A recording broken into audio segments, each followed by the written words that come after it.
ጾሜ ጸሎትን አድርጌ ሱባኤ ገብቼ ባዶዬን ወጣሁ እንዳትሉ እግዚአብሔር ዋጋ ሰጥቶናል። እግዚአብሔር ዋጋ የማይሰጥ አምላክ አይደለም። ሰዓታት ቆመን ቅዳሴ አስቀድሰን ቆርበን ምህላ ቆመን ይቅርና እንዲሁ በቸርነቱ ፀሐይን ለሁሉም ለክፉም ለደጉም የሚያወጣ አምላክ አይተወንም። ዋጋ ያላገኘን እንዳይመስላችሁ። ዋጋ ያልተሰጠን በረከት ያልተሰጠን እንዳይመስላችሁ። በልባችሁ ባደረኩኝ ምነው በጸለይኩ ምነው በቆረብኩ ምነው ባስቀደስኩ ምነው በሐሌት በቆምኩ ምነው ሰዓታት በቆምኩ ለሚሉት እንኳን ዋጋ ይሰጣል። ነው ጊዜ ኖሮኝ ባስቀደስኩ ለሚለው እንዳስቀደሰ ይቆጥርለታል እግዚአብሔር። ላይመልስ አይጠራንም፣ መልስ ላይሰጠን አይጠራንም። ሁሉም ዋጋውን አግኝቷል። ደስ ይበላችሁ። በቃ ጾሙ አለቀ። እንግዲህ ወደ ቀደመ ግብራችን እንመለስ ካላችሁ ዋጋ የላችሁ፣ ዋጋ የለንም። ከጾሙ በፊት ወደ ነበርንበት መመለስ የለብንም። ወደ ኋላ እንመለስ። ጾሙ አደከማችሁ? እንኳን አደረሳችሁ። ከጾም በኋላ እኮ ሰው ይበረታል እንጂ አይደክም። እግዚአብሔር ይመስገን በሉ እስኪ በደንብ። ያው ዛሬ ትልቅ በዓል ነው። ያው ብዙ ጊዜ የሱባኤ መጨረሻ እያል ሱባኤውን አጠናቀን ወዴት እንደምንሄድ ባናውቅም ግን እንደ መጨረሻ ስለምንቆጥረው እንዘናጋለን። ዛሬ ትልቅ በዓል ነው። ሐዋርያት አባቶቻችን 14 ቀን የጾሙበትን ዋጋ 14 ቀን የሰነበቱበትን በጾም በጸሎት በስግደት እግዚአብሔርን በመማፀን በረከት የሚፈልጉትን ነገር ያገኙበት ቀን ነው ዛሬ።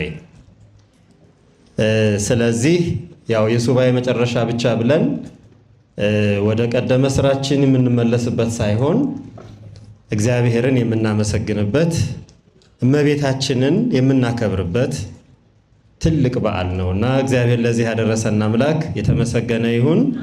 ሐዋርያው ቅዱስ ማቴዎስ በወንጌሉ ምዕራፍ 6 ቁጥር 18 ላይ ያስየክሙ በክሱተ እግዚአብሔር የምትፈልጉትን ነገር በግልጽ ይሰጣችኋል፣ በግልጽ በገሃድ ዋጋችሁን ይከፍላል ብሎ ተናግሯል። ይሄ ምዕራፍ የእግዚአብሔር ቤተሰቦች እግዚአብሔር አምላካችን ሰው ሆኖ ወደዚህ ምድር ከመጣበት ዋና ዓላማ እኛ የሳትነውን መንገድ ስተን ነበርና መንገድም ጠፍቶብን ነበርና መንገዳችንም ተቋርጦ ነበርና ወደዚያ መንገድ ሊመልሰን እውነተኛው ትክክለኛው ወደ ሆነው መንገድ ሊመልሰን ነው የመጣው ጌታችንና ስለዚህ ነው አነ ውእቱ ፍኖተ ጽድቅ ወሕይወት፣ እኔ እውነተኛ እውነት መንገድም መድረሻም እኔ ነኝ ብሎ ያለን ለዚህ ነው። የጠፋብን የሳትነውን የተቋረጠብንን ወደ እርሱ የምንቀርብበትን ሁሉ ሊሰራልን በዚህ በምዕራፍ 6 ቅዱስ ማቴዎስ ወንጌላዊው የጌታችን የመድኃኒታችን የኢየሱስ ክርስቶስን ትምህርቱን ቃል በቃል የመዘገበበት እንደ ሌሎቹ ምዕራፍ 7 ላይ እንደዚያው ነው የመዘገበው። እዚህ ላይ ደግሞ ያስተማረንን ድንቅ ስርዓቶች ቀጥታ አሁን ሰዎች ጾም የሚባልን ጸሎት የሚባልን ምጽዋት የሚባልን ወይም መልካም ምኞት መሻት የሚባልን ትሩፋት የሚባልን የቤተ ክርስቲያን አባቶች ያዘዙ ይመስላቸዋል። ሰዎች የሰሩት ስርዓት ይመስላቸዋል።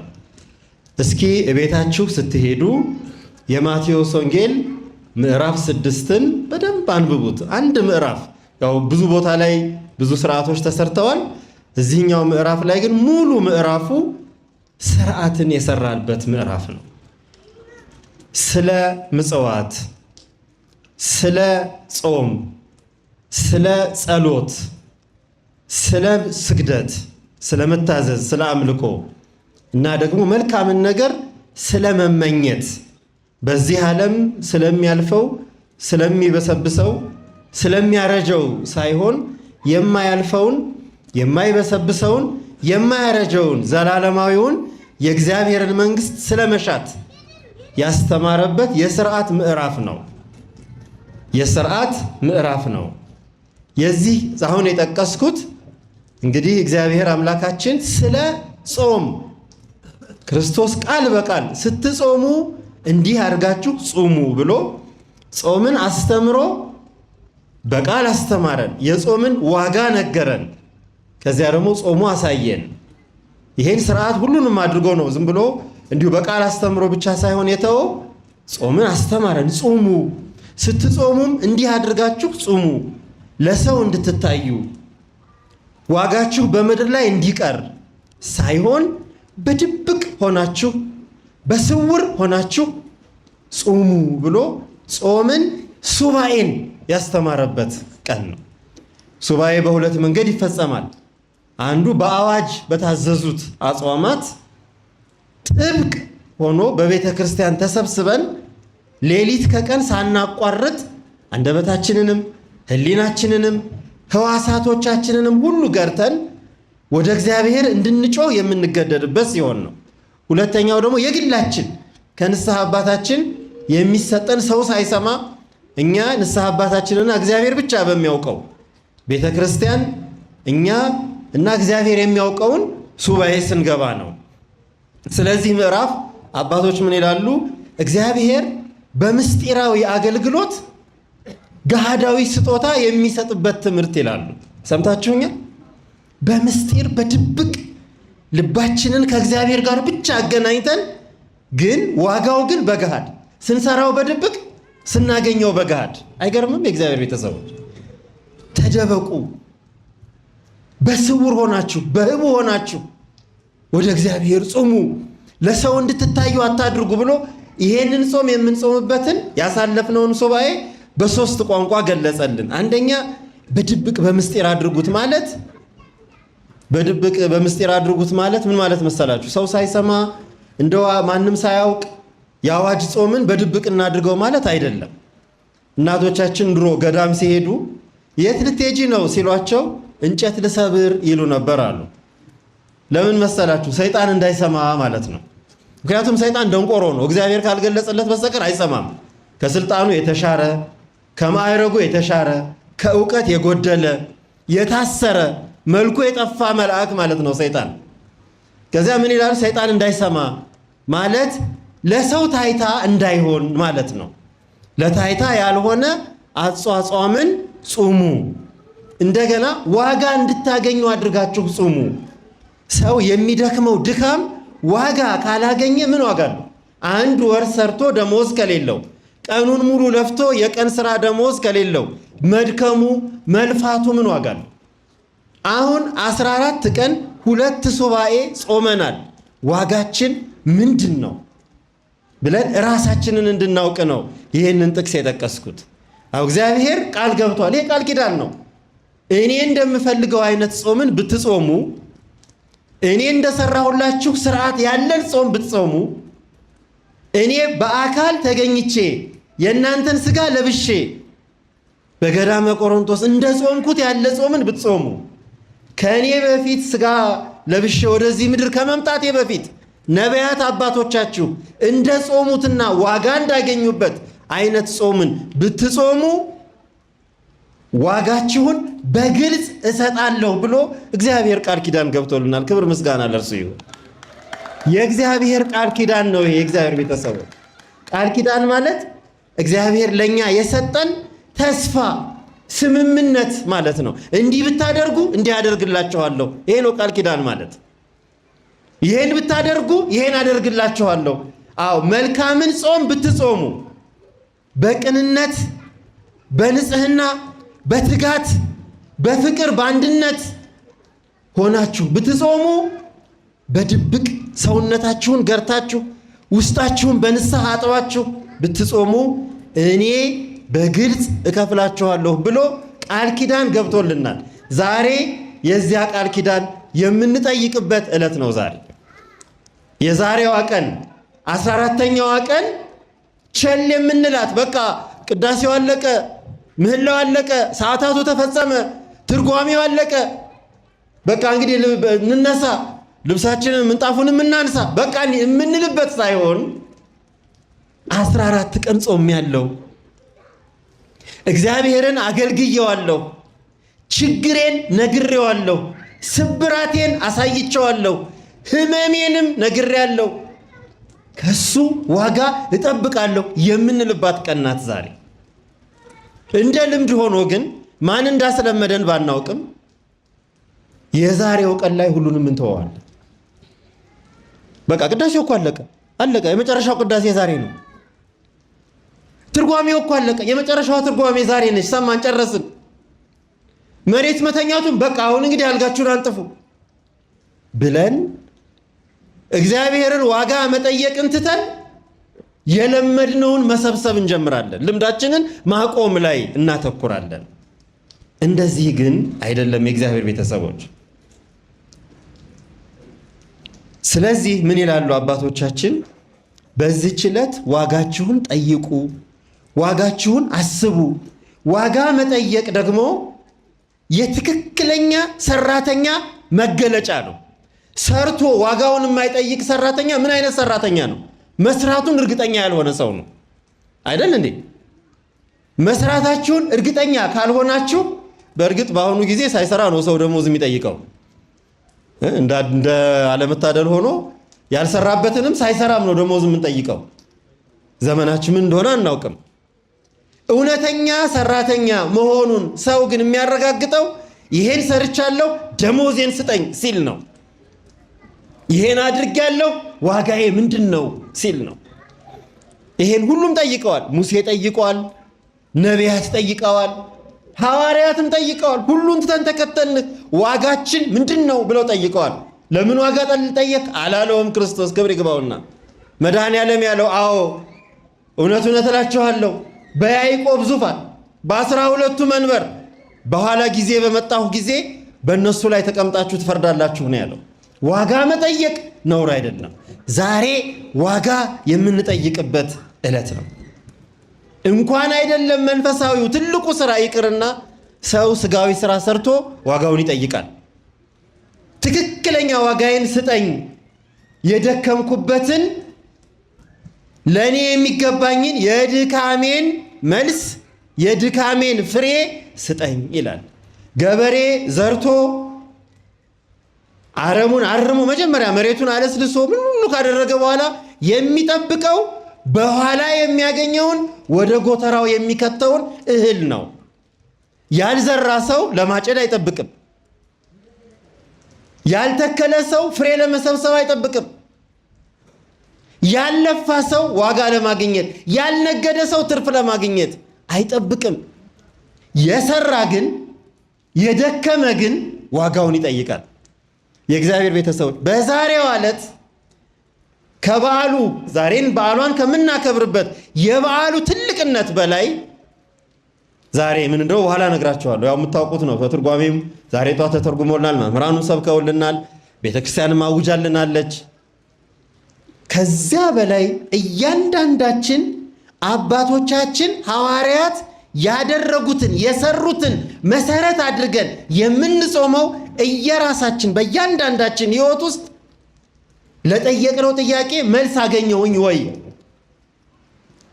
ለፈለግኩት ነገር እግዚአብሔር መልስ ሰጠኝ ወይ ብለን ዋጋ የምንጠይቅበት ቀን ነው። ምን አደረግኩኝ? ዛሬ ደረሰ። 2 ሳምንት ጾምኩኝ፣ 2 ሱባኤ አደረስኩኝ። እግዚአብሔር ምን ዋጋ ሰጠኝ ብለን ወደ ራሳችን የምናይበት ዕለት ነው።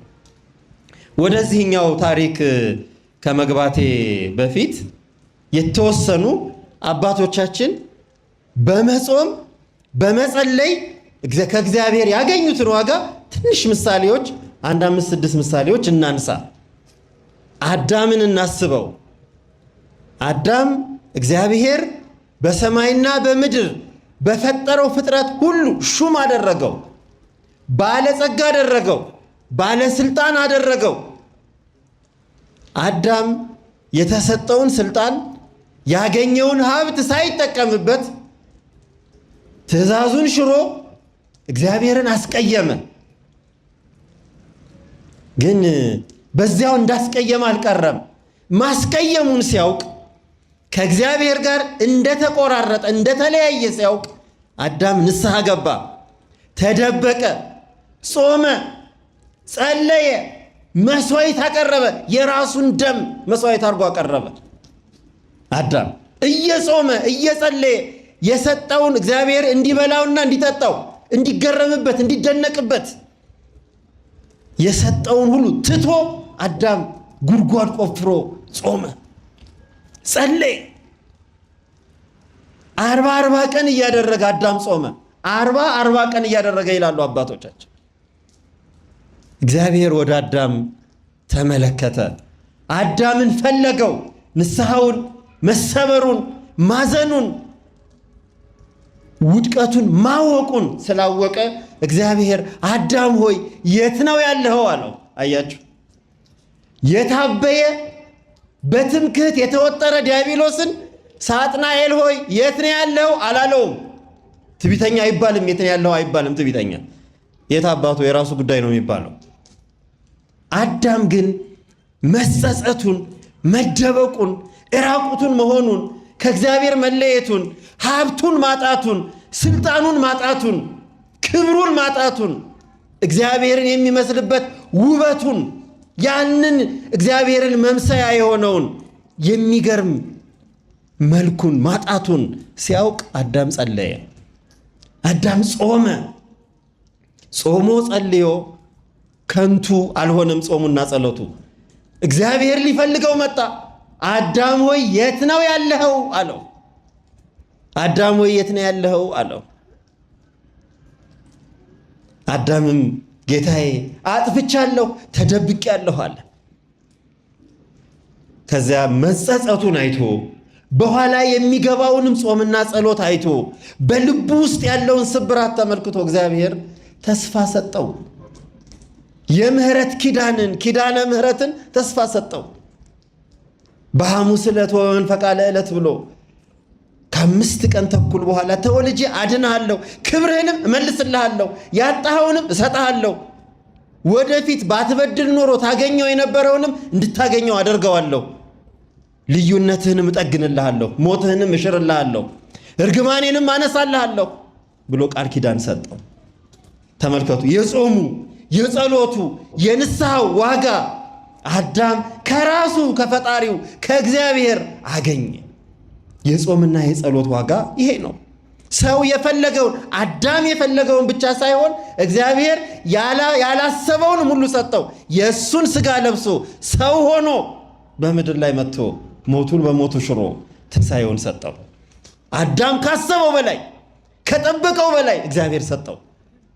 የጾምና የጸሎት ዋጋ ይሄ ነው። የእውነተኛ ጾምና ጸሎት በአባታችን አዳም ሕይወት ውስጥ ይሄ ነበር። ሄኖክንም አስቡት። ሄኖክ ያለማቋረጥ አዳምንም እያሰበ የአዳምንም ትውልድ እያሰበ ነቢዩ ሄኖክ ገነት ወዳለችበት አቅጣጫ እየዞረ ይጸልይና ይጾም ነበር ይላሉ አባቶች። ይጸልይና ይጾም ነበር። አንድ አባት የሄኖክን ታሪክ ከጻፉት አባቶች ከተረጎሙት መምህራን ሄኖክ ራሱን አሉ ሄኖክ ራሱን በዚህ ምድር ሲጾም ሲጸልይ ሕያዋን ሆነው የሚኖሩ ቅዱሳን የሚኖሩትን ኑሮ በምድር ላይ ተለማመደው አሉ። በሕይወቱ ተለማመደው። ሄኖክ የሚበሰብሰውና የሚፈርሰው በዚህ ምድር የሚቀረውን ምግብ በመተው ሰማያዊ አኗኗርን በምድር ላይ ተለማመደ። እግዚአብሔርን ማምለክና እግዚአብሔርን መውደድ በምድር ላይ ሆኖ ጀመረ። እግዚአብሔር የሄኖክን ጸሎት የሄኖክን ሱባኤ ሄኖክ አሉት አባቶቻችን። የሄኖክን ሱባኤ ሄኖክ፣ የአዳምን ሱባኤ አዳም አሉት።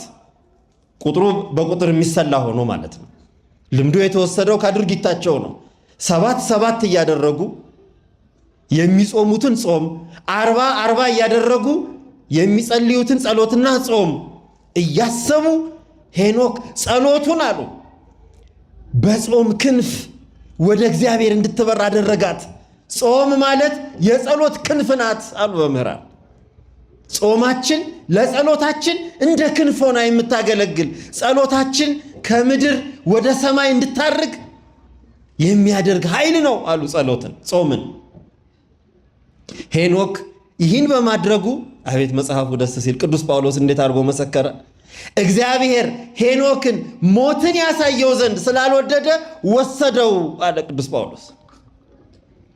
አያችሁ የጾምና የጸሎት ዋጋ። በዚህ ምድር ላይ ሞትን ሊያሳየው አልወደደም። ሰማያዊ ሕይወትን በጾምና በጸሎት በምጽዋትና በስግደት እግዚአብሔርን ብቻ በማምለክና መንግስቱን በመሻት ማቴዎስ 6 ላይ የተጻፉትን በሙሉ ስርዓት በመፈጸም እግዚአብሔር የሰራልንን ስርዓት የሰው ስርዓት አይደለም። የሰው ስርዓት ማለት መንገድ ላይ ስንሄድ የትራፊክ መንገድ በዚህ በኩል ብትሄዱ መኪና አይገጫችሁም። እንደዚህ አይነቱ ነው የሰው ስርዓት ማለት። የሰው ስርዓት ማለት በሉ እዚህ ቦታ ስትሄዱ እንደዚህ አይነት ልብስ ልበሱ። የእግዚአብሔር ስርዓት ግን ወደሱ የሚያመጣን ነው። የእግዚአብሔር ስርዓት ወደሱ የሚወስደን መንገድ ማለት ነው። የእግዚአብሔር ስርዓት ማለት እሱን የምናገኝበት ከሱ ጋር የሚያስተሳስረን ማለት ነው። እዚህ ምድር የሚቀር አይደለም። ሁሉም ስርዓት የተባሉ ከለበሳችሁት ነጠላ ካሰራችሁት ማተብ ጀምሮ የእግዚአብሔር ስርዓት እሱን የምንመስልበትና ከሱ ጋር የምንሄድበት ወደሱ መምጫ መንገድ ማለት ነው የእግዚአብሔር ስርዓት ማለት። አሁን የትራፊክ ስርዓት ሲባል ወይም የትራፊክ ህግ ሲባል ምንድነው ዋናው ነገር? ትራፊክ እንዳይቀጣን የሚያደርግ ህግ ማለት ነው የትራፊክ ስርዓት። የትምህርት ቤት ስርዓት ማለት ትምህርት ቤት ውስጥ መልካም ውጤት አምጥተን ተሸላሚ ሆነን ትምህርት እንድንጨርስ የሚያደርግ ስርዓት ማለት ነው። የፈተና የጥናት የአሳይመንት የቤት ስራ ምናምን ስርዓት በስርዓቱ በተሰራበት ተቋም ውስጥ ትክክለኛውን ዋጋ እንድናገኝ የሚያደርግ ማለት ነው ስርዓት። የእግዚአብሔር የቤተ ክርስቲያን ስርዓት ማለት ደግሞ ትርጉሙ ያንን ስርዓት ስንፈጽም ከእግዚአብሔር ጋር እንገናኛለን፣ ወደ እግዚአብሔር መንገድ እንደርሳለን። እግዚአብሔርን እሱን ወደምናይበት ከሱ ጋር ወደምንዋሃድበት ነጽሮተ ስሉስ ቅዱስ ላይ ወደምንደርስበት መንገድ ይመራናል ማለት ነው። ጾም ማለት ያ ነው። ጸሎት ብሂል ተናብቦ ምስለ እግዚአብሔር። ጸሎት ማለት ከእግዚአብሔር ጋር መነጋገር ነው። ጸሎትን ስርዓት ነው። ትምህርተ መሰረተ እምነት ነው። ጸሎትን ስናደርግ ከማን ጋር ነው የምንነጋገረው? ከእግዚአብሔር ጋር። ከማን ጋር ነው? ስለዚህ ጸሎት የሚባለው ስርዓት ምንድነው የሚያደርገን? እግዚአብሔር ጋር እንድንገናኝ ያደርገናል። ጾም ስንጾም ለማን ነው የጾም ነው? የማንን ትእዛዝ ነው የፈጸም ነው? ማንን ነው የሚያሻሽለው?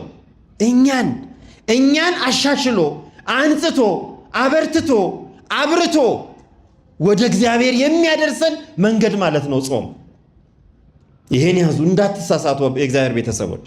የእግዚአብሔርን ስርዓት ስንፈጽም ወደ እግዚአብሔር ነው የምንሄደው። በሱ መንገድ ላይ መሆናችንን ነው እርግጠኛ የምንሆነው። ቤተ ክርስቲያን መተን ቤተ ክርስቲያን ያዘዘችንን ስርዓት ስንፈጽም ወንዶች በዚህ በኩል ሴቶች በዚህ በኩል፣ ወንዶቹ በሰሜን ግቡ፣ ሴቶቹ በደቡብ ግቡ፣ ካህናቱ በምስራቅ ግቡ፣ እንዲህ እያለች ቤተ ክርስቲያን ስትሰራ ያ ስርዓት ምድራዊ ሳይሆን ሰማያዊ ነው። ስርዓተ ሰማይ ተሰራ በዲበ ምድር። የሰማዩ ስርዓት በምድር ላይ ተሰራ ነው ያሉት። እዚህ የምንፈጽመው ስርዓት ሰማያዊ ስርዓት ነው።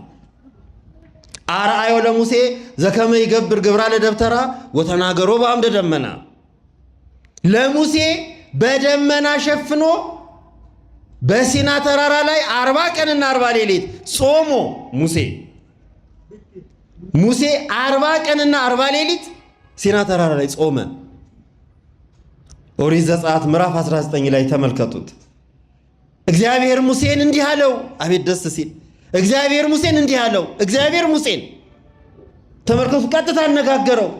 ና ወደኔ፣ ህዝቡን እንዲህ አድርጋቸው፣ ቀድሳቸው፣ 3 ቀን ይጾሙ። ማን ያዘዘው? ተመልከቱ፣ 3 ቀን ይጾሙ ህዝቡ። አንተ ደግሞ ወደ ተራራው ናና 40 ቀን 40 ሌሊት ምንም ሳይበላ፣ እንደኛ ጧት ጾሞ ከሰዓት በልቶ አይደለም፣ ስንቅ አልያዘም። 40 ቀንና 40 ሌሊት ሙሉ ፍጹም ጾምን፣ ማንም በሌለበት እግዚአብሔር ጋር ፊት ለፊት ቆመ ሙሴ ለሕዝቡ ሲል። እግዚአብሔር ለሕዝቡ ምን ሊሰራለት? ሥርዓት ሊሰራ። ሙሴ ወደ ተራራ ወጣ። በደመና ወደ ተከበበችው፣ በእሳት አምድ ወደ ታጠረችው፣ ማንም እንዳይነካት ወደ ተባለችው ሲና ተራራ ላይ ወጣ እግዚአብሔር። ሙሴ በሲና ተራራ ላይ ወጥቶ እግዚአብሔርን አነጋገረ። እግዚአብሔር የዘላለም ሥርዓት የሚሆንን ለሙሴ ነገረው። ቤተ መቅደሱን እንዴት እንደሚያጥን፣ እንዴት እንደሚሰራ፣ እንዴት እንደሚቀድስ፣ እንዴት መስዋዕት እንደሚያቀርብ፣ እንዴት እንደሚጸልይ፣ እንዴት በዓል እንደሚያከብር፣ እንዴት እንደሚጾም እግዚአብሔር ነገረው ለሙሴ። እንዴት አድርጎ ሥርዓትን የእግዚአብሔር ሥርዓት ማለት ይሄ ነው። የቤተ መቅደሱ ሥርዓት ሰው ያዘዘው ሥርዓት አይደለም። እንኳን ሥርዓቱ ሕንፃውን ራሱ እግዚአብሔር ነው የሰራው። በምዕራብ፣ በደቡብ፣ በሰሜን፣ በምስራቅ ብሎ የመጋረጃው ቀለም ሳይቀር የመቋሚያውና የአምዱ የምሰሶው ልክ ሳይቀር እግዚአብሔር ነው ያዘዘው። ይህን ሥርዓት ነው የቤተ ክርስቲያን ሥርዓት የምንለው። ጌታችንም ወደዚህ ምድር መጥቶ የእኛን ሥጋ ለብሶ ባስተማረ ጊዜ ለሙሴ ሥርዓትን የነገረው ራሱ መሆኑን ለማጠየቅ በዚህ ምድር ላይም የጾምን፣ የጸሎትን፣ የስግደትን፣ የምጽዋትን ሥርዓት ነገረን። ስትጾሙ እንዲህ አድርጋችሁ ጾሙ፣ ስትጸልዩ እንዲህ ብላችሁ ጸልዩ፣ አንትሙሰ ሶበ ትጸልዩ ከመ ትበሉ ብሎ አቡነ ዘበሰማያትን ያስተማረን በዚህ ምዕራፍ ላይ ነው። ምዕራፍ 6 ላይ ነው። እንዲህ ብላችሁ ጸልዩ ብሎ ጸሎትን ያስተማረን። ክብር ይግባው ለመድኃኔዓለም። የምንጸልይበትን የምንጸልየውን ቋንቋ ራሱ ነገረን። እሱን የምናነጋግርበትን ምስጢርና ቋንቋ ሥርዓት። የእግዚአብሔር ሥርዓት ማለት ይሄ ነው። የሰው አይደለም፣ የእግዚአብሔር ቤተሰቦች። አዎ ሙሴ 40 ቀንና 40 ቀን ሌሊት ጾሞ ምን አገኘ? ምን ይዞ መጣ ያላችሁ እንደሆነ ፊቱን የምታበራ፣ አማሌቅን የምታጠፋ፣ ኢያሪኮን ቅጽ የምትደረምስ፣ ዮርዳኖስን የምትከፍል፣ ምድረ ርስት የምታገባ ጽላትን 10 ሕግን 10 ሕግ የተባለው 10 ቃል ኪዳን ብለውታል። ምንድን ነው የምንለው? የኪዳን ጽላት አይደለም የምንለው? ምንድን ነው የምንለው? የኪዳን ጽላት። በሌላ በኩል ደግሞ ምን እንላለን? ጽላተ ሕግ፣ 10ቱ ትእዛዛት። ለምንድን ነው ትእዛዝ የምንለው? ለምንድን ነው ኪዳን የምንለው? አያችሁ፣ የእግዚአብሔር ሕግና የእግዚአብሔር ትእዛዝ ቃል ኪዳን ነው። ትእዛዝ ብቻ አይደለም። አትስረቅ፣ አታመንዝር፣ አትዋሽ፣ በሐሰት አትመስክር፣ ባልንጀራህ እንደ ራስህ አድርገህ ውደድ።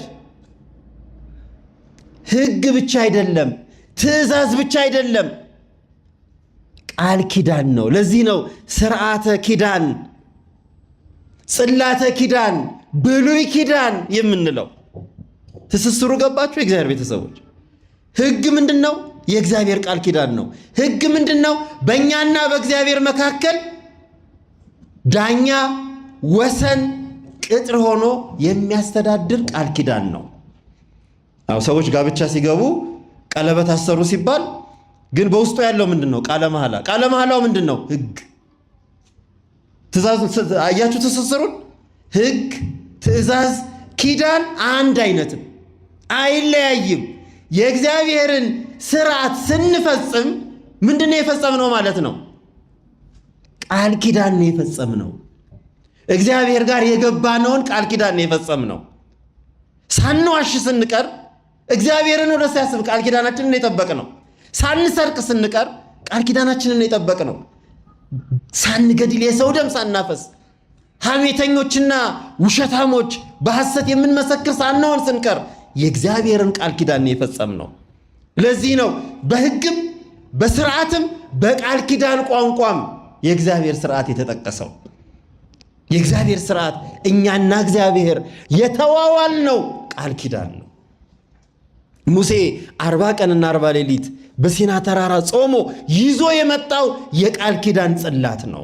ሕግ የተጻፈባት፣ እግዚአብሔር የሚደሰትበት፣ እኛ የምንጸድቅበት፣ እግዚአብሔር የሚመለክበት፣ እኛ መንግሥቱን የምንወርስበት ቃል ኪዳን። ይህን ብትፈጽሙ ይህን እሰጣችኋለሁ የሚያሰኝ ኪዳን ነው ይዞ የመጣው ሙሴ። ግን የሚገርማችሁ ሲመጣ እስራኤላውያን እንደጠበቀው ብለው አልተቀበሉትም። እግዚአብሔርን ክደው ከሌዊ በስተቀር ጣዖት ሲያመልኩ አገኛቸው። ያንን ጽላት ደንግጦ ተናዶ ቀንቶ ለእግዚአብሔር አምልኮ ከእጁ ወድቆ ተሰበረበት። ምን ሆነበት? ወድቆ ተሰበረበት። ምን ይሁን ታዲያ? ተመልሶ 40 ቀንና 40 ሌሊት ሲና ተራራ ተመልሶ ጾመ ሙሴ። መልሶ እግዚአብሔር አይዞህ አምጣ ጽላቱን እኔ እጽፍልሃለሁ አለው። እግዚአብሔር እንደገና መልሶ ሙሴ የለመነውን የፈለገውን እንዳያጣ እግዚአብሔር መልሶ ያጣውን ሰጠው። አያችሁ፣ ጾምና ጸሎት ዋጋው ይሄ ነው። በሙሴ ሕይወት ብዙ ጊዜ ሙሴ ጾሟል። እግዚአብሔርን በማስደሰት እግዚአብሔርን የሱን ሕግ ቀናተኛ ሆኖ ሕዝቡን በመምራት ዝም ብሎ በዚህ ሂድ እንዳለው አልሄደም። ሙሴ ሕዝቡ ሲጠይቀው ለእግዚአብሔር እያቀረበ እግዚአብሔር ሲመልስለት ለሕዝቡ እየነገረ በጾምና በጸሎት ነው 40 ቀን 40 መዓልት እየጾመ 40 ዓመት ሕዝቡን መርቶ ከነዓን ያደረሰው። ባይገባም ሕይወት የሚመራው በጾምና በጸሎት ነው። የክርስቲያን ሕይወት የሚፈልገው ቦታ እንዲደርስ የሚሄደው መንገዱን የሚጓዘው በጾምና በጸሎት ነው። እግዚአብሔርን ስርዓት በመፈጸም ነው። በመብላትና በመጠጣት ወይም ስፖርት በመስራት ወይም በመቀለድ አይደለም። የእግዚአብሔርን ስርዓት በመፈጸም ነው። ጥቂት ልጨምር በደንብ እንዲገለጽልን ለልጆቻችንም እንድናስተምር። መጾም ምንድነው ትርጉሙ? ለምንድነው የምጾመው እንዳይሉን እኛም እንድንናገር። የምታውቁት አንድ ትልቅ ነቢይ ነበር። ባቢሎን ከእስራኤል ወጥቶ ባቢሎን ምርኮ በጠላት የተማረከ ይሁት። እስራኤል በምድረ በዳም ጾመዋል። አገራቸው ምድረ ከነዓን ሲገቡም ጾመዋል። ሲማረኩም ጾመዋል። በምርኮ እያለ ይሄ በባቢሎን ነው። ዳንኤልና ሰለስቱ ደቂቅ የጾሙት በባቢሎን ነው። ንጉሱ ህልማየ ይለናል ትንቢተ ዳንኤል ምዕራፍ 3 ላይ ንጉሱ ህልማየ። ይገርማቸዋል። ንጉሱ ህልማየና ጠፋበት።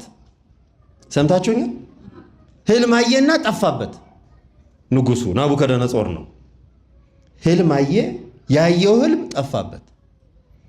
ከዚያ ደነገጠ። ህልሙ በጣም አስደንጋጭ ህልም ነው ያየው። ትንቢት አዘል ህልም ነው። ክብር ያለው ህልም ነው። እግዚአብሔር ለሱ እንደገለጸው እሱ ብቻ ነው የሚያውቀው። መምህራን ይመራመር ለናቡከደነጾር ለምን ገለጸው ይላሉ። ይሄ አረማዊ ነው፣ እግዚአብሔርን አያውቅም። ለምንድን ነው ይሄን ህልም የገለጸለት ይላሉ። ህልማየና ህልሙ ጠፋበት። ከዚያ በሀገሩ ያሉ ጠበብትን ጠቢባንን በሙሉ ሰብስቦ እንዲህ አላቸው፣ ህልም አይቼ ነበር፣ ህልሙ ጠፋብኝ። ስለዚህ ምን አምጡ አላቸው። ህልሙንም አምጡ ትርጉሙንም አምጡ አላቸው። ሰምታችሁኛል? እንዲህ አይነት አስቸጋሪ ጥያቄ ገጥሟችሁ ያውቃል?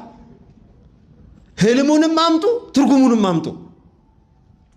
ህልሜም ጠፍቶኛል ትርጉሙንም አምጧል። ጠቢባኑ በጣም ግራ ተጋቡ። እንዴ ንጉሥ ባይሆን ህልሙን ንገረንና እንፍታልህ፣ ጠፍቶኛል አላቸው። እና እኛ አንተ ያለም ከሆነኛ ከየት ነው የምናመጣው? አምጡ ብያለሁ፣ አለዚያ ሁላችሁንም አጠፋለሁ። የእናንተ ጥበብ የኔን ህልም መመለስ ካልቻለ አጠፋችኋለሁ። እንዴት ነው የአይቲ ባለሙያ ያለ እዚህ አካባቢ የሆነ ኮምፒውተር ላይ አንድ ሰው ፋይል ጠፍቶብኛል ቢል የኮምፒውተር ባለሙያ ወዲያው ምን ይላል? የፋይል ቁጥሩን ታውቀዋለህ ወይም ፋይል ኔሙን ታውቀዋለህ? በቃ ችግር የለም በፋይል ሪከቨሪ መልስልሃለሁ ይላል። ግን ሰውየው የሆነ ነገር አስቤ ኮምፒውተር ላይ ለመጻፍ ያሰብኩትም ነገር ጠፋኝ ፋይሉም ጠፋኝ ቢላችሁ ከየት ታመጡታላችሁ? አልተጻፈማ ኮምፒውተሩ ላይ ከየት ይመጣል? ናቡከደነጾር ያመጣው ጥያቄ እንደዚህ አይነት ነው። ህልሙንም ጠፍቷል፣ ትርጉሙን አምጡ። ይሄ በምን ይፈታል? እንደዚህ አይነት ህልም። ከዚያ ሲፈለግ አንድ ዳንኤል የሚባል ነቢይ ተገኘ። ኧረ ጠቢባኑንም አትግደል፣ 3 ቀን ስጠኝ አለ። 3 ቀን ስጠኝ ለናቡከደነጾር፣ በ3 ቀን መልስ እሰጣለሁ። ጠቢባኑ ግራ ገባቸው። እንዴት አድርጎ ነው አሁን ይሄ ሰውዬ? በዚያ ላይ ስደተኛ ነው፣ ምርኮኛ ነው።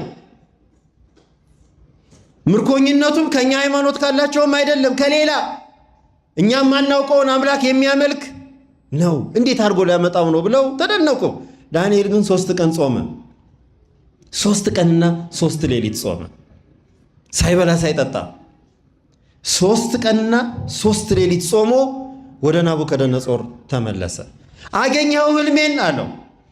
እንግዲህ እግዚአብሔር ተመልከቱት፣ የሌሎቹን ህልም ለሌላ ሰው የሚገልጽ አምላክ። ሰውየው ያለመው ሰው ጠፍቶበት ላላለመው ሰው የሚገልጽ አምላክ። ግን ከዚያ በላይ የሚደንቃችሁ ነገር የዳንኤል መልስ ነው።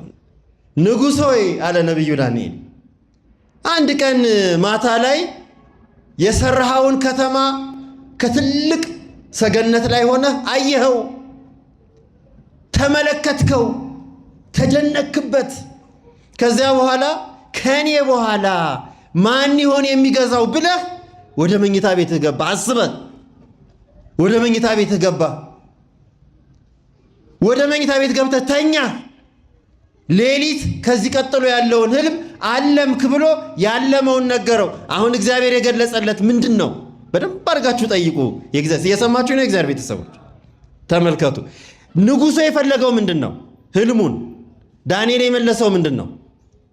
ህልሙን ያለመበትን ምክንያት።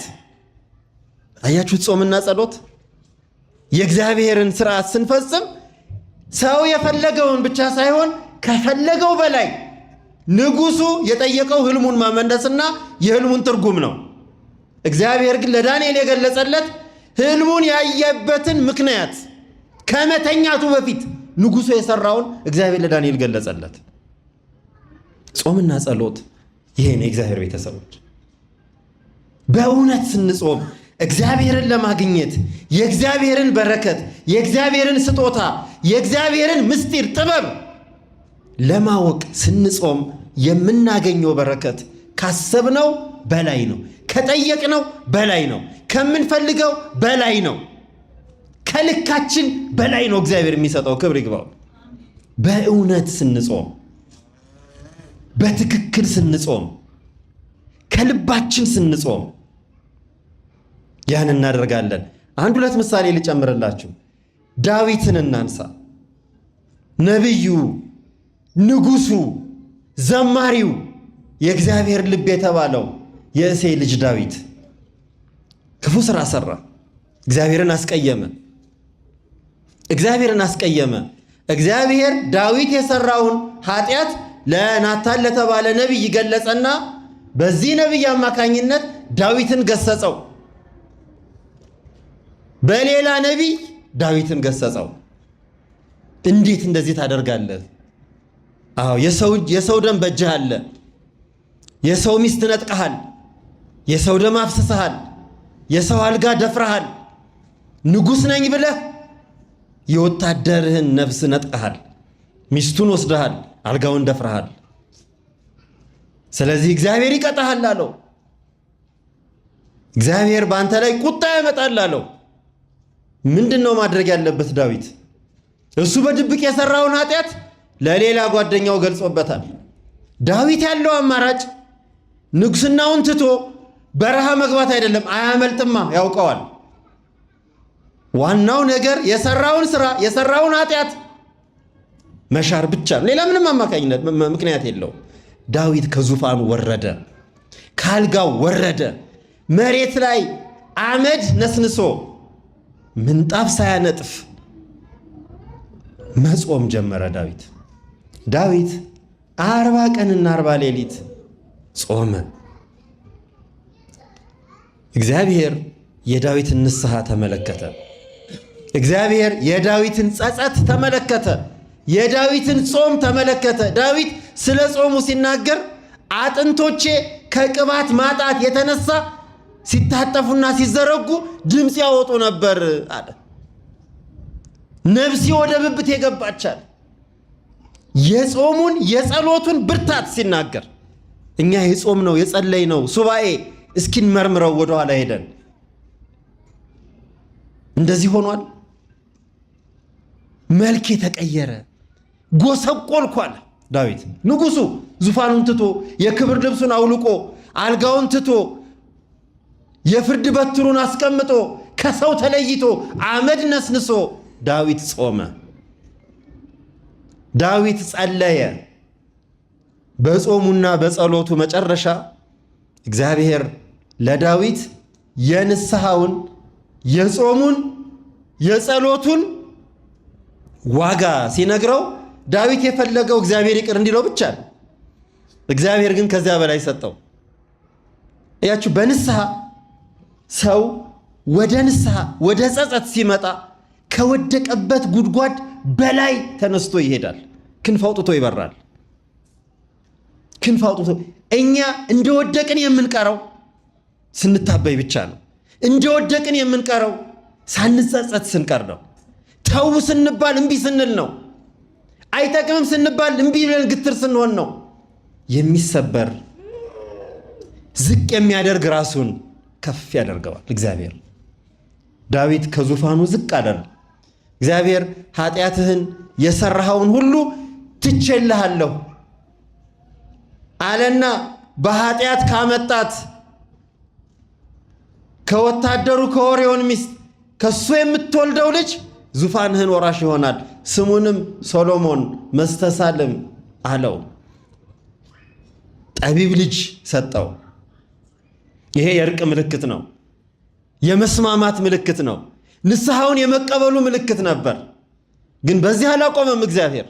አዎ በቃ ኃጢአትህን ትቼልሃለሁ፣ ንስሐህን ተቀብያለሁ፣ ሐዘንህን በደስታ ለውጬልሃለሁ ብቻ ብሎ አላቆመም። እግዚአብሔር ሰው ሆኖ ወደዚህ ዓለም መጥቶ ዓለምን እንደሚያድን ከሱ አብራክ ተወልዶ ከይሁዳ ነገድ ሰው ሆኖ እንደሚያድነን በኤፍራታ ሰማነው ብሎ ትንቢት እንዲናገር ሰው ሆኖ እኛን እንደሚያድን አስቀድሞ እንዲያውቅ እግዚአብሔር ገለጸለት። ለሱ ከሚሰጠው በላይ ከፈለገው በላይ የትውልድን ድህነት የሱን መመለስ ብቻ ሳይሆን የትውልድን ድህነት እግዚአብሔር ነገረው። የሰውን ልጅ ድህነት እውነተኛ ጸጸት እንዲህ አይነት ዋጋ ይሰጣል። ለእግዚአብሔር ቤተሰቦች በእውነት ስንጾም በእውነት ራሳችንን ዝቅ ስናደርግ እግዚአብሔር ትልቅ መልስ ይሰጣል። በሕይወታችን በጣም ያልጠበቅነው በሕይወታችን አስበነው የማናውቀውን መልስ እግዚአብሔር ይሰጠናል። እግዚአብሔር ይስጠን።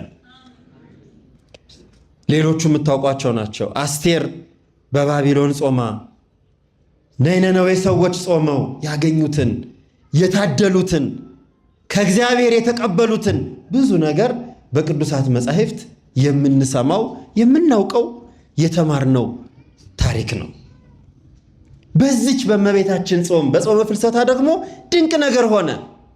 ሐዋርያት ስትሰሙት እንደሰነበታችሁት እመቤታችንን ፍለጋ እመቤታችንን ለማግኘት ያቺ በመካከላቸው ሆና የምታጽናናቸው፣ ስለ ልጇ የምትነግራቸው፣ ስለ ስደቷ እንዴት አድርጋ ጌታ ወደዚህ ዓለም ሲመጣ እንዴት እንዳበሰራት የነገረቻቸው እመቤታችን እነሆ ልጅሽ ብሎ ለሐዋርያት በዮሐንስ አንጻር ከመስቀሉ ስር የሰጣቸው እመቤታችን ስለ እውነተኛ አምላክ መሆኑ አሕዛብ ሲጠይቋቸው ያለ ወንድ ዘር መውለዷን የነገረቻቸው እመቤታችን ከመካከላቸው ከዚህ ዓለም ረፍት፣ ከዚህ ዓለም ጻማ፣ ከዚህ ዓለም ድካም አርፋ ስትለያቸው አዘኑ።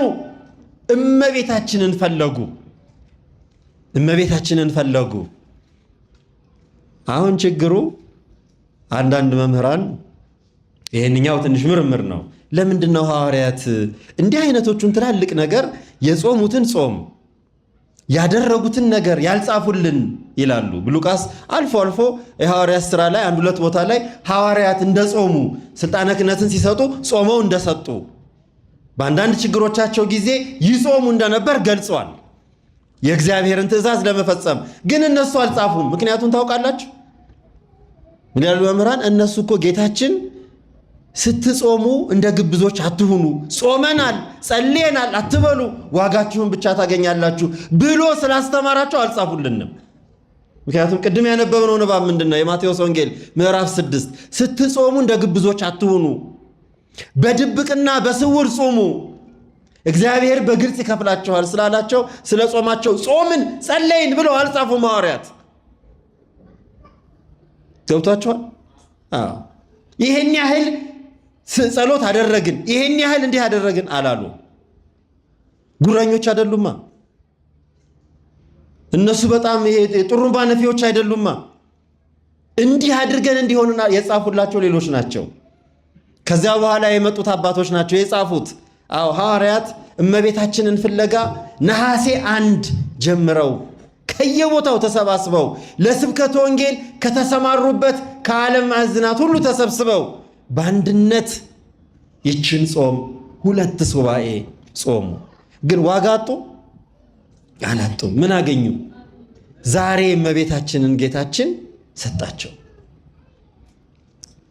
እንዲባረኩ፣ እንዲቀደሱ፣ ንጽሕተ ንጹሐን ክብርትም ክቡራን ቅድስተ ቅዱሳን የሆነች እመቤታችን በመካከላቸው እንድትባርካቸው፣ በዕረፍቷ እንድትባርካቸው ዛሬ ሰጣቸው።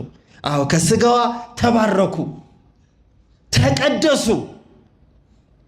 የምትጾሙት ጾም፣ የምታደርጉት ጸሎት፣ የምትሰሩት ስራ፣ መልካም ስራ ሁሉ እግዚአብሔር ይሄን ብታደርጉ መልካምን ጾም ብትጾሙ አለ ኢሳይያስ፣ ነቢዩ ኢሳይያስ እንደ በረዶ ነጭ ትሆናላችሁ፣ ብርሃንን ትለብሳላችሁ፣ እግዚአብሔር ይባርካችኋል አለ።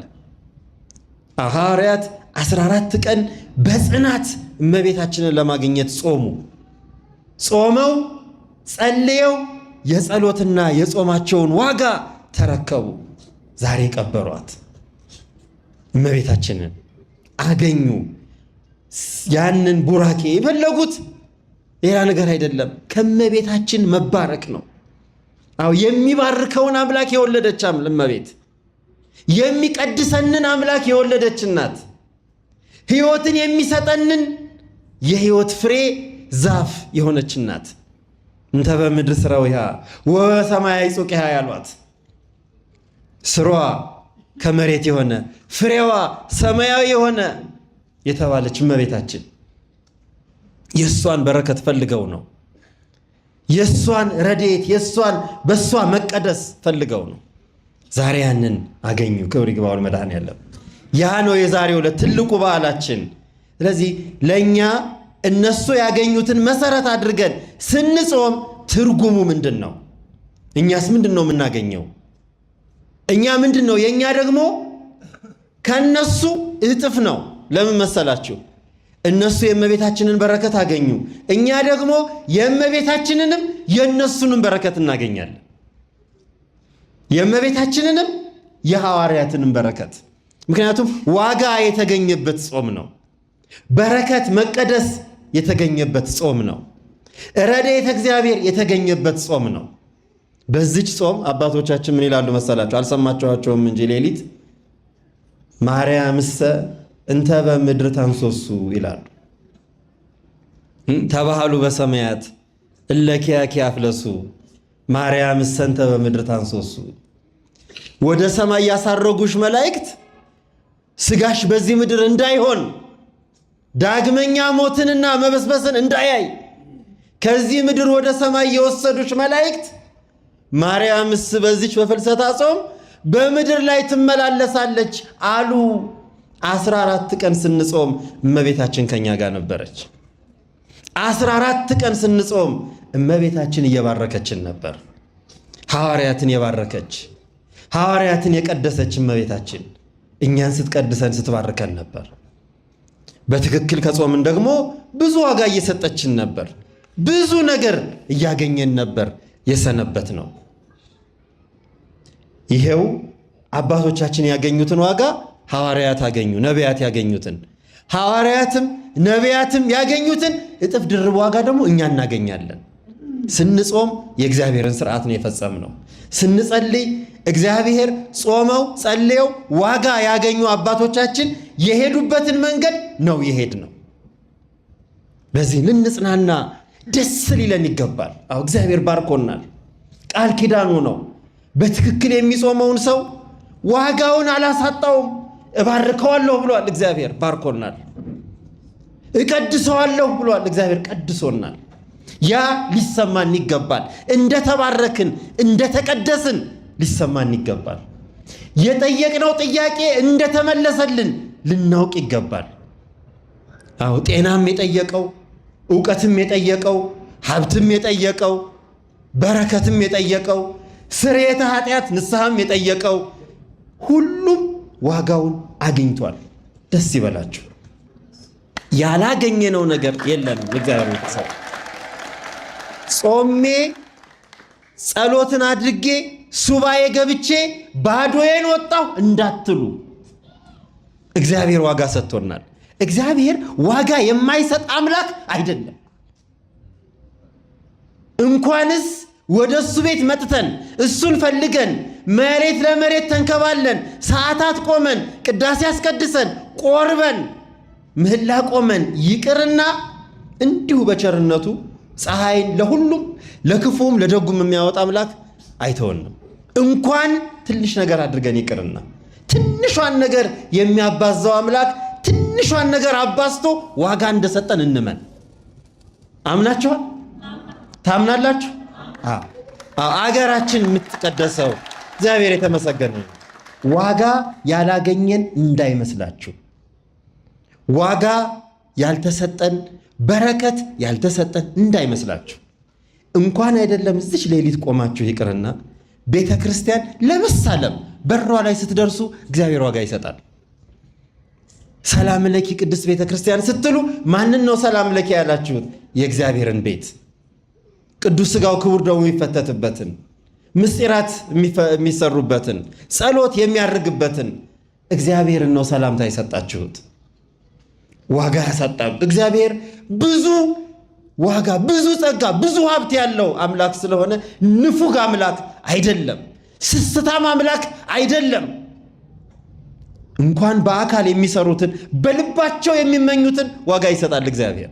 የሚመኙትን በልባቸው ባደረግኩኝ፣ ምነው በጸለይኩ፣ ምነው በቆረብኩ፣ ምነው ባስቀደስኩ፣ ምነው በሐሌት በቆምኩ፣ ምነው ሰዓታት በቆምኩ ለሚሉት እንኳን ዋጋ ይሰጣል። ለእመብከሃብ ወለማ ያለው ካህሊ ይላል።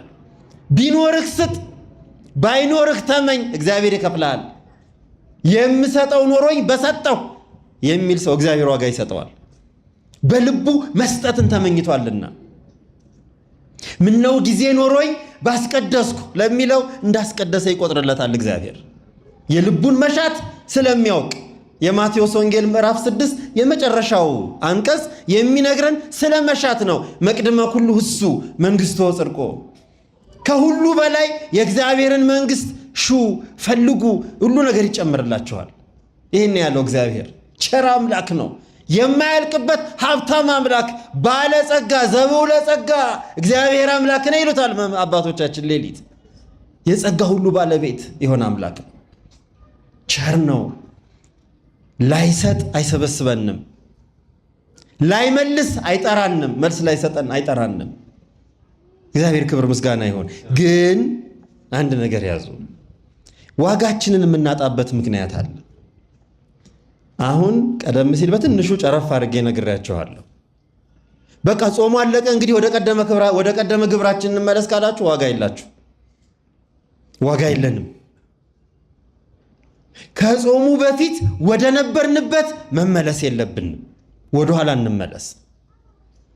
አዎ ቅድም ሙሴ ያልኳችሁ ጾሞ ጸልዮ ያገኛትን ጽላት ምንድነው ያደረገባት? ተአምራት ነው የሰራችው። ብዙ ተአምራት። የኢያሪኮን ቅርጽ አፈረሰች፣ ዮርዳኖስን ከፈለች፣ ዳጎንን ቀጠቀጠች፣ አማሌቅን አጠፋች፣ ምድረ ርስት አወረሰች የሚሉት አባቶቻችን ሙሴ በረከትን ካገኘ በኋላ የእግዚአብሔርን ስጦታ ይዞ ብዙ ስራ ሰርቷል። ሌሎቹም አባቶቻችን ጾመው ጸልየው ዋጋቸውን ካገኙ በኋላ ወደ ኋላ ዋጋ ወዳልነበራቸው ጊዜ አልተመለሱም። ለዚህ የቤተ ክርስቲያን ስርዓት ምን ይለናል መሰላችሁ? ወደ ኋላ እንዳትመለስ። ይህ የቤተ ክርስቲያን ስርዓት ነው። ወደ ኋላ እንዳትመለስ። ቅዱስ ጳውሎስ እርፍ ይዞ ወደ ኋላ የሚያይ የለም ይላል። የኋላዬን እየተውኩ ወደፊት እሄዳለሁ ይላል። በረከትን ካገኘን በኋላ በረከት ወዳልነበረን ጊዜ መመለስ አያስፈልግም። ያ ከሆነ ዋጋችንን ጣል ነው ማለት ነው።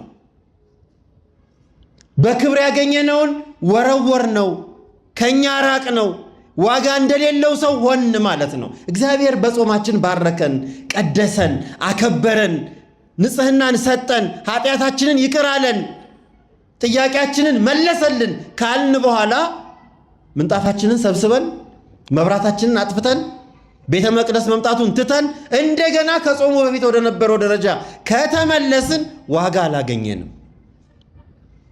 ዋጋችንን ጥለነዋል። ደመወዛችንን ጥለነዋል፣ አባክነነዋል።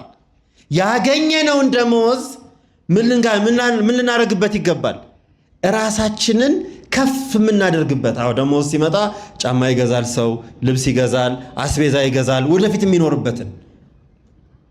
አሁን በመንፈሳዊ አገልግሎታችን በመጾማችንና በመጸለያችን ቤተ መቅደስ እግዚአብሔርን በማገልገላችን ያገኘነውን ዋጋ ልክ ጾሙ ሲያልቅ ትተን በቃ እንግዲህ ወደ ቀደመ ወደ ቁማራችን፣ ወደ መጠጣችን፣ ወደ ስድባችን፣ ወደ ሐሜታችን፣ ወደ ስርቆታችን፣ ወደ ኃጢአታችን እንመለስ ካል ድካማችን ምን ሆነ? ሲባዛ በዜሮ ማለት ነው። እቺን ማያውቅ የለም አይደል? ማንኛውም ነገር በዜሮ ሲባዛ ምን ይሆናል? ዜሮ። በቃ አለቀ። የደከመውን 1 ሚሊዮን ብር ቢኖረው በዜሮ ከተባዛ ዜሮ። 1 ቢሊዮን ቢኖረን በዜሮ ከተባዛ ዜሮ። በዜሮ ላለማባዛት ወደፊት ማሰብ። ወደፊት ማሰብ ምን ማለት ነው? አይ በዚህ ዓመት በነበረው ጾም ይህን አላደረኩም ብለን ያላደረግነውን መልካም ነገር ለማድረግ፣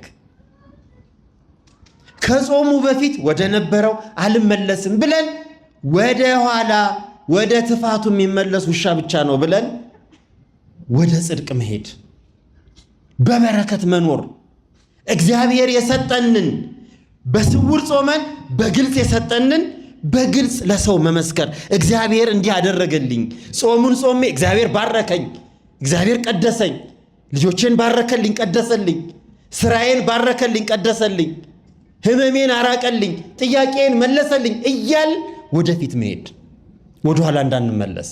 እግዚአብሔር ወደኋላ እንዳንመለስ ይርዳን። እመቤታችን ወደኋላ እንዳንመለስ ትርዳን። በእውነት ሐዋርያት የእመቤታችንን ስጋዋን ከክርስቶስ ከመድኃኒታችን ተቀብለው በዮሐንስ አማካኝነት ዛሬ ቀብረው በሦስተኛው ቀን ከተነሳች በኋላ መልሰው እንደገና ወደ አላዋቂነት ወደ አጡት ነገር አልተመለሱም። የእመቤታችንን ትንሣኤ ወደ መመስከር ነው የሄዱት። የእመቤታችንን ክብሯን ወደ መመስከር ነው የሄዱት። እንደውም በዓመቱ ደግሞ የጾሙት ቶማስ ያየውን እኛም ሳናይ ብለው ነው ይላሉ አባቶች። ቶማስ ያየውን እኛስ እንዴት ሳናይ? እረፍቷን አይተን እርገቷን ሳናይ ፍልሰቷን ሳናይ ብለው ነው የጾሙት ይላሉ አባቶቻችን። ስለዚህ ያላገኘነውን እንድናገኝ፣ ያጣነውን እንድናገኝ፣ ልናገኝ የሚገባውን ነገር የበለጠ እንድናገኝ፣ የበለጠ እንድንባረክ ወደፊት ነው መሄዳል። ወደኋላ እንመለስ። ወደኋላ መመለስ መዘጌት ሌላ መርገም ነው። እግዚአብሔር ወደኋላ እንዳንመለስ ይርዳን። ዛሬ እመቤታችን ሐዋርያትን በባረከችበት በረከት እኛን ሁላችንን ተባርከን የአባቶቻችን ጸሎት፣ የእመቤታችን ቃል ኪዳን፣ የቅዱሳን ሁሉ ረድኤት በሁላችን ጋር ይደርብን። ሀገራችን ኢትዮጵያን ከጥፋት ቤተ ክርስቲያናችንን በበረከት እንዲያቆይልን እግዚአብሔር ቅዱስ ፈቃዱ ይሁንልን። ሁላችንንም እግዚአብሔር ባርከን ለብርሃነ ትንሣኤው፣ ለብርሃነ ዕርገቷ፣ ለብርሃነ ፍልሰቷ በሰላም ያድርሰን።